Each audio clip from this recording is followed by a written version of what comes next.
เมื่อหนุ่มสุดเฮิร์นเกิดคิดพิเรนปลอมตัวเป็นสาวแก่แล้วก็แอบเข้าไปในโรงเรียนหญิงล้วนสวัสดีครับมิตรรักแฟนสปอยขอต้อนรับเข้าสู่ GU Channel และสำหรับหนังที่ผมจะมาสปอยกันในวันนี้เป็นหนังเก่าจากปี 1983 กับภาพยนตร์ที่มีชื่อเรื่องว่า Private School แล้วเรื่องราวของหนุ่มๆสุดหื่นจะเป็นยังไงพวกเขาจะได้บะโอ้บากกับสาวๆสมใจอยากหรือไม่ถ้าหากเพื่อนๆพร้อมกันแล้วไปชมกันได้เลยเริ่มเรื่องมาไม่พูดพร่ำทำเพลงกันเลยครับกับ3หนุ่มสุดหื่นของเราจิมรอยและบับบ้าหน้ามอมาถึงก็กระโดดข้ามรั้วเข้าไปในโรงเรียนประจำหญิงล้วนที่อยู่ไม่ไกลจากโรงเรียนของพวกเขาในเวลาหัวค่ำขณะที่สาวๆกำลังอาบน้ำถูตัวและมัวแต่ผ่อนคลายไม่ได้ทันระวังตัวสักเท่าไหร่อี3หนุ่ม3มุมก็ต่อตัวเป็นคณะสิงโตราชบุรีขี่คอเพื่อให้บับบ้าหน่วยกล้าตายของเรานั้นโผล่หน้าพ้นขอบกระจกและแอบดูสาวคนนึงอาบน้ำที่ห้องน้ำชั้น2ดูอย่างเดียวไม่ว่ามันจัดการใช้กล้องถ่ายรูปที่เตรียมมาแอบถ่ายรูปสาวสวยที่กำลังอาบน้ำกดไปหลายภาพก็ยังไม่มีทีท่าว่าจะหนำใจวัยรุ่นขาหื่นถึงแม้สาวที่โดนแอบถ่ายอย่างจอแดนจะรู้ดีว่าพวกนี้กำลังคีเอทอัลบั้มภาพนูดของเธอแต่ดูเหมือนสาวแก่นคนนี้จะไม่มีทีท่ายี่ระพร้อมโชว์หนองโพของเธออย่างเต็มที่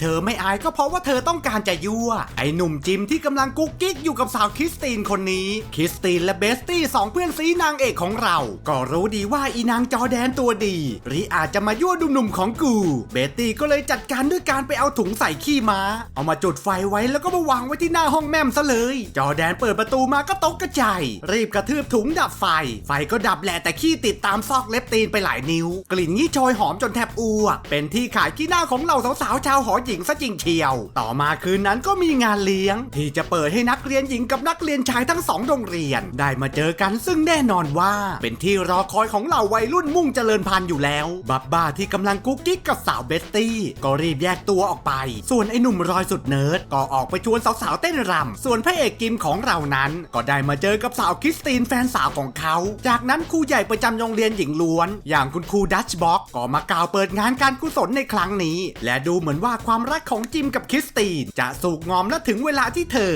บอกกับจิมว่าเธอรักเขาและอยากจะลองเปิดประสบการณ์การมีเพจ 3,000 เพื่อที่ทั้งคู่จะได้มีประสบการณ์ครั้งแรกไปพร้อมๆกันจิมก็บอกว่าเธอแน่ใจแล้วนะว่าเธอพร้อมเพราะว่าเขาไม่ได้เร่งรัดอะไรแต่คริสตินก็บอกว่าเธอแน่ใจไว้วางเมื่อไหร่ได้ใส่กันแน่นอนตอนนั้นอีสาวจอแดนที่มองอยู่ไกลๆก็อิจฉาตาร้อนเห็นคนรักกันแล้วมันคันตีนเธอก็บอกเพื่อนเธอว่าอยากอีหนุ่มจิมเนี่ยนะเธออยากจะได้เมื่อไหร่แค่อ่อยนิดเดียวก็เป็นของเธอแล้วเพื่อนมันก็บอกกูไม่เชื่ออีน้องจอแดนก็เลยบอกว่าเดี๋ยวเธอจะเริ่มปฏิบัติการแย่งผัวชาวบ้านแย่งบักจิมแฟนหนุ่มของคริสตินมาให้ดูอีกด้านหนึ่งสาวเบสตี้กำลังพาหนุ่มบับบ้าไปขยี้ที่ห้องครูใหญ่โดยไม่ทันระวังตัวครูใหญ่กำลังพาเหล่าสวสาวใหญ่วัยอาม่าเหล่าผู้บริจาคมาเยี่ยมชมห้องของเธอและก็ได้เจอกับทั้ง2คนที่กำลังซ้อยตีหมี่เกี๊ยวกันอยู่ในห้องครูใหญ่ก็ตกกระจายเยี่ยวเกือบเละตัดมาวันรุ่งขึ้นสาวๆกำลังออกกำลังกายตอนเช้ายืดเส้นยืดสายสไตล์แอโรบิกจากนั้นก็เริ่มคาบเรียนแรกด้วยวิชาที่พวกเธอรอคอยลอยคอมาอย่างยาวนานนั่นก็คือเพศศึกษาแต่ติดปัญหาที่อาจารย์สาวผู้สอนวิชานี้จะเป็นสาวสิ่งที่ไม่เคยติงนางสอนไปก็เขินไปเพราะเหล่านักเรียนสาวจอมแก่นก็รุมคำถามใส่เธอว่าอาจารย์คะอาจารย์ว่าหนอนชาเขียวของชายหนุ่มนั้นความยาวหรือความใหญ่แบบไหนถึงใจกว่ากันแน่นอนว่าอาจารย์สาวก็ตอบไม่ได้แถมเขินจนมือไม้อ่อนกันเลยทีเดียวหลังจากตกลงกันแล้วว่าคริสตินจะเปิดประสบการณ์ความบันเทิงช่วงร่างครั้งแรกกับจิมวันนี้เธอก็มาจัดแจงโทรศัพท์เพื่อไปจองโรงแรมหรูโดยอาศัยชื่อแม่ของเธอถึงแม้ว่าจะพูดผิดๆถูกๆเพราะกลัวจะโดนจับได้แต่สุดท้ายเธอก็จองสังเวียนรักของเธอได้สำเร็จต่อมาวันนั้นเองทั้ง2โรงเรียนได้มาเรียนขี่ม้าพร้อมกันเป็นจังหวะที่คริสตินก็ได้พบกับจิมและได้บอกว่าเธอได้จองโรงแรมไปแล้วถึงแม้เธอจะดูประหม่าแต่จิมก็บอกว่าไม่ต้องตื่นเต้นมันจะเป็นค่ำคืนที่น่าจดจำของเราทางด้านอีสาวจอแดนก็เริ่มปฏิบัติการแย่งผัวชาวบ้านมึงรักกันนักใช่ไหมเดี๋ยวก็จะยั่วผัวมึงให้ดูเธอกระโดดขึ้นม้าพร้อมกับปลดกระดุมเสื้อโชว์หนองโพไซส์ใหญ่ที่แม่ให้มาโชว์ใส่ไอจิมก็ถึงกับตะลึงแต่ก็กลัวโดนแฟนตบกระบาลก็เลยปิดตาแทบไม่ทันเบตตี้ทนไม่ไหวเห็นแฟนเพื่อนนั้นโดนยั่วก็เลยรีบควบม้าไปจัดการมึงอยากจะโชว์มากใช่ไหมไม่ต้องใส่มาแล้วเสื้อเธอก็ดึงเสื้อจอแดนจนขาดทำให้เธอล่อนจ้อนท่อนบนเป็นที่ถูกใจบับบ้าเพราะหนุ่มขาหื่นของเราเป็นอย่างมากแต่ดูเหมือนคุณครูสาวใหญ่จะเริ่มปวดหัวกับพฤติกรรมอันไม่พึงประสงค์ของพวกเด็กๆเหล่านี้ซะแล้ววันต่อมาคริสตินกับจิมก็ออกไปเที่ยวด้วยกันและเตรียมตัวให้พร้อมที่จะไปเสียความบริสุทธิ์ด้วยการมาแวะที่ร้านขายยาเพื่อที่จะให้หนุ่มจิมได้ซื้อถอยออนามอ ปากก็บอกว่าไม่ตื่นเต้นแต่ไอ้หนุ่มจิมเข้าไปในร้านก็ไม่ยอมพูดตรงๆว่าเขาต้องการถุงยางทำให้เภสัชเข้าใจผิดคิดว่ามึงต้องการแปรงสีฟันกลับมาที่รถคริสตินก็บอกว่าไม่เป็นไรเขินมากเดี๋ยวเธอไปซื้อเองสาวแก่นของเราก็เดินเข้าไปพร้อมกับบอกตรงๆว่าเธอต้องการที่จะซื้อถุงยางโดยที่ไม่เห็นเลยว่าอีป้าข้างๆเธอนั้นก็คือคุณครูใหญ่ที่แอบมาลองครีมลดหน้าเหี่ยวทำให้ทั้งคู่ตกกระจายไม่ได้เห็นหน้ากันน้องคริสตินก็รีบบอกถุงยางนี้พ่อหนูฝากซื้อมาค่ะจานแล้วก็รีบวิ่งหนีออกไปจากร้านใจหายใจคว่ำไปเลยกูคืนนั้นไอ้บักจิมมันก็ไปเที่ยวที่ร้านตู้เกมกับเพื่อนๆก็แซวว่าจะเป็นหนุ่มเต็มตัวแล้วโว้ยจะได้ฟิชเจอริงกับสาวคริสตินสุดสัปดาห์นี้พร้อมกับท้าให้จิมนั้นโทรไปหาคริสตินเพื่อบอกว่าเขานั้นพร้อมมากแค่ไหนไอ้จิมก็รับคำท้าโทรไปหาเธอคริสตินก็ดีใจที่เขาโทรมาหาบอกว่าตื่นเต้นกับเสาร์นี้ที่เราจะได้ไปสวีวีกันโดยที่คริสตินไม่ได้รู้สึกตัวเลยว่าอีน้องจอแดนมันแอบฟังเธออยู่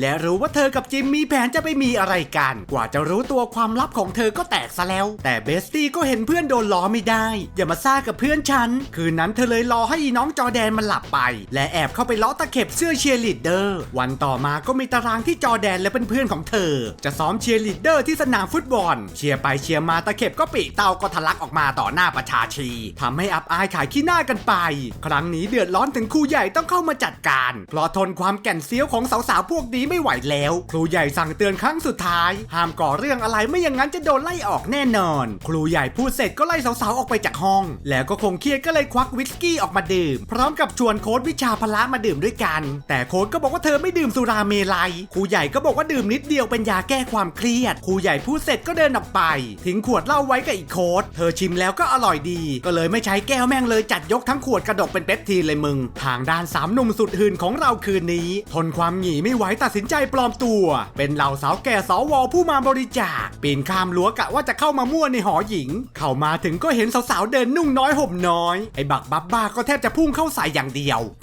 พื่อนๆก็ห้ามไว้มึงต้องไปหาเมียมึงสิแต่ตอนนั้น3หนุ่มกลับเข้าไปเจอกับจอแดนเข้าซะก่อนซึ่งอีสาวจอแดนก็ไม่ได้โง่จนดูไม่ออกว่าอีพวกนี้คือหนุ่มๆปลอมตัวกันมาเธอก็จัดการจับไอ้หนุ่มจิมเข้าห้องของเธอเพื่อจะยั่วเขาให้เกิดอาการตัวสั่นอยากจะได้เธอหนุ่มจิมในคาบสาวแก่ก็กัดฟันกั้นใจไว้จนสุดท้ายจอแดนเห็นว่าได้จังหวะเธอก็เลยกรีดลั่นหอว่าอีผีทะเลจิมมี่จะมาขยี้ฉันเขาออกมาจากห้องและได้พบกับคริสตินเธอก็เข้าใจผิดแล้วก็เสียใจกับเหตุการณ์ที่เกิดขึ้นวิ่งหนีไปร้องไห้ใต้หอเพียงคนเดียวส่วนไอ้หื่นบับบ้าก็ยังไม่หนำใจแอบลงมาไปดูสาวในห้องอาบน้ำหลังจากดูจนหนำใจหนุ่มๆก็กลับออกมาแต่ดูเหมือนว่าจิมจะเสียใจที่ทำอะไรผิดพลาดไปเขาพยายามโทรกลับไปง้อคริสตินแต่ดูเหมือนเธอจะไม่ยอมคุยกับเขาซะแล้วต่อมาเขาก็พยายามสั่งดอกไม้ส่งไปง้อเธอก็เอาไปทิ้งถังขยะจิมพยายามง้อเธออยู่นานเธอก็ไม่หายงอนตอนนี้ท่าทางเขาก็หงอยแดกเป็นหมาอดข้าวจนเพื่อนเขาก็ถามว่าจะหงอยทำไมวะคริสตินไม่หายงอนมึงไปจัดน้องจอแดนก็ได้ไม่เห็นต้องเสียดายคริสตินเลยจิมก็โมโหที่บับบ้าพูดถึงคริสตินแบบนั้นวันนี้ที่โรงเรียนได้มีการจัดงานรวมผู้ปกครองเพื่อจะระดมทุนในการสร้างตึกใหม่ๆของโรงเรียนและดูเหมือนว่าพ่อของสาวจอแด